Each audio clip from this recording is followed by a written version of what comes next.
Don't let her fool you, Calvin. She's not just sitting there answering phones.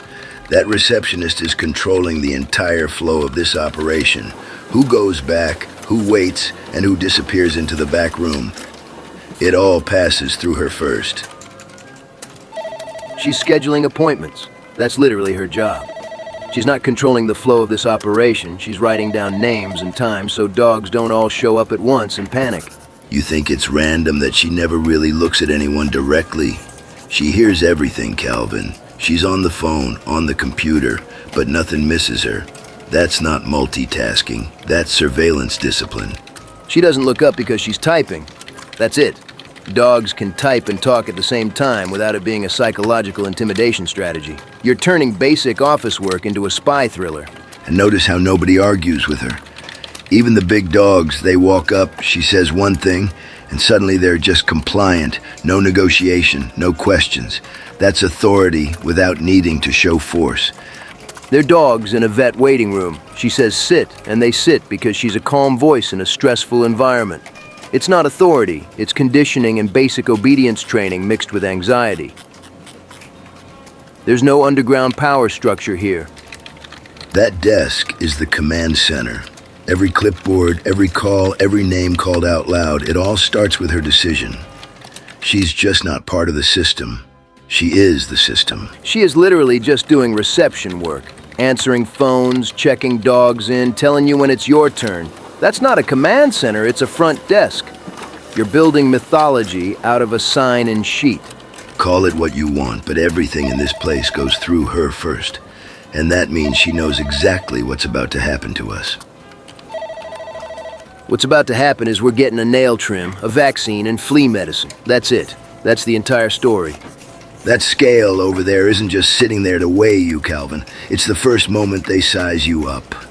Before you even speak, before anything happens, that number already tells them how the rest of your day is going to go in this place. It's a scale. It measures weight. That's it. There's no system behind it, no evaluation committee. It doesn't size you up, it just shows a number so the vet knows if you're healthy or if you've been eating half the treat jar. You say that, but I've seen the way they pause after you step on it. Nobody just looks at a number like that without meaning something. That pause is where decisions get made. That pause is someone clicking a mouse or turning to get a chart. You're turning it into a courtroom drama. Nobody is making decisions about you based on a weight scale. You're not in trouble. You're just slightly heavier than last time. Calvin, what about that metal exam table in the back? Nobody just goes up there. You're placed there, centered, exposed, like they want you to understand this is the part where you don't control anything anymore. It's a table. You're lifted onto it because it's easier for the vet to look at you without bending over. That's it. There's no loss of control narrative.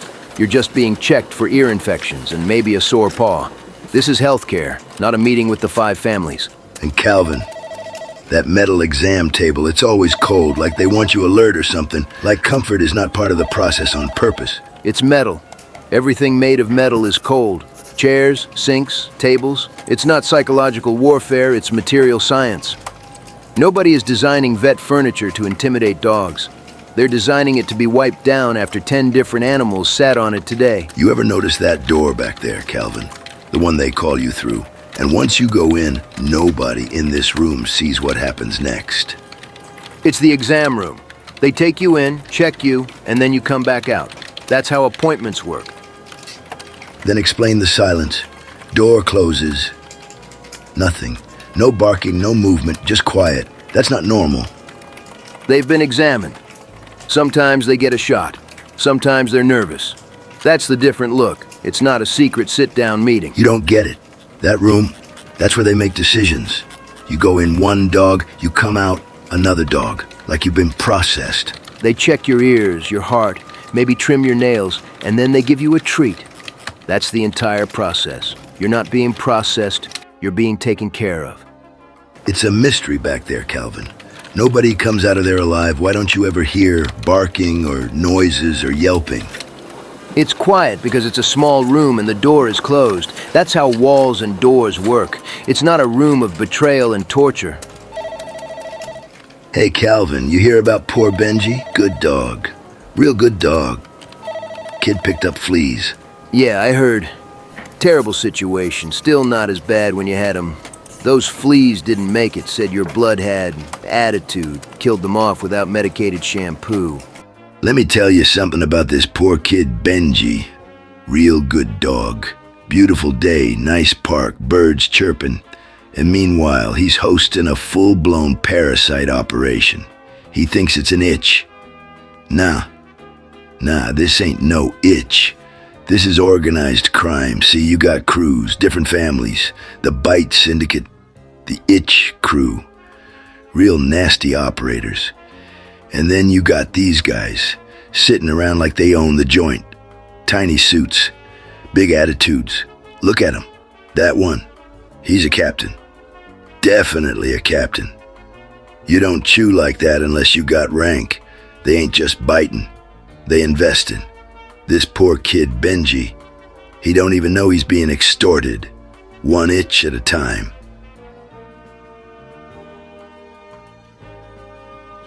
Fleas. It starts with one, then they tell a friend, and suddenly you got a whole operation setting up shop on your flank. No permission, no respect. They don't pay rent, they don't check in, they just show up and start biting like they own the place. I've seen it before, it's a hostile takeover. You let fleas get comfortable. Next thing you know, they're bringing in cousins, setting up generations. You're not itching anymore, Calvin. You're infrastructure. Poor Benji, tough break. He don't even look like the type to attract that kind of heat. That ain't on him. Benji's a good dog. Yeah, we take care of our own. Benji's not gonna go through this alone. I'm gonna make a couple of calls. What about that chip they put in you, Calvin? The one you don't feel, the one you don't see. But somehow, everybody knows exactly who you are and where you are. It's a microchip. It has an ID number, so if you get lost, they can scan you and call your boss. That's it. ID number. Yeah, that's how it starts. First it's a number. Next thing you know, you're in a system you never agreed to. The system is just a database so someone can help you get home. No one is tracking your daily movements or building a profile on your habits. You really believe that? You don't think somewhere there's a screen, little blinking dot? Frankie's still sitting on a couch, still thinking he's safe? No, there is no blinking dot. No one is monitoring you. You sleep 14 hours a day and bark at delivery drivers.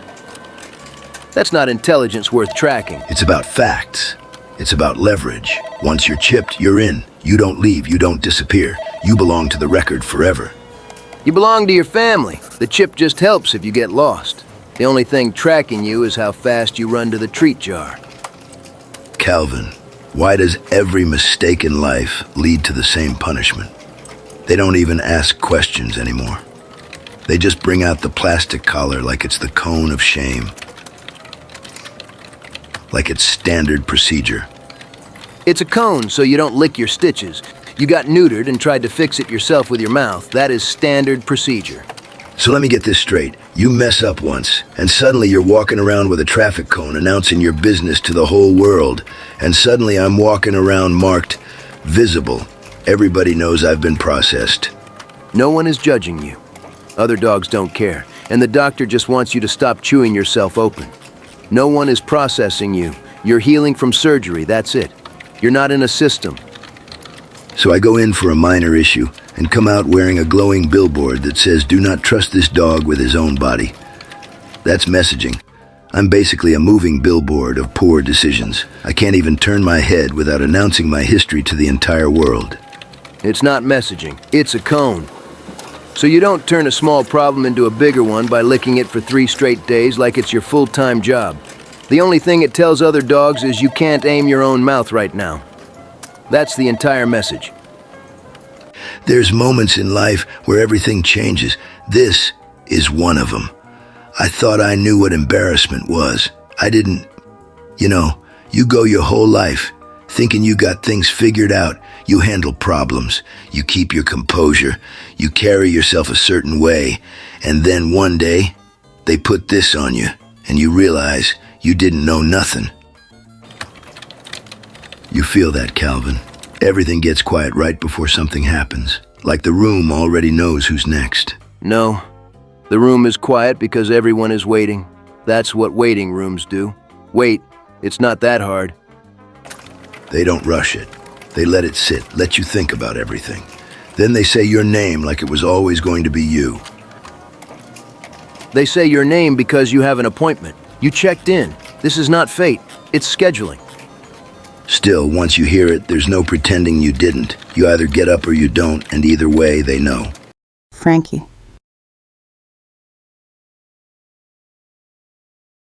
That's you.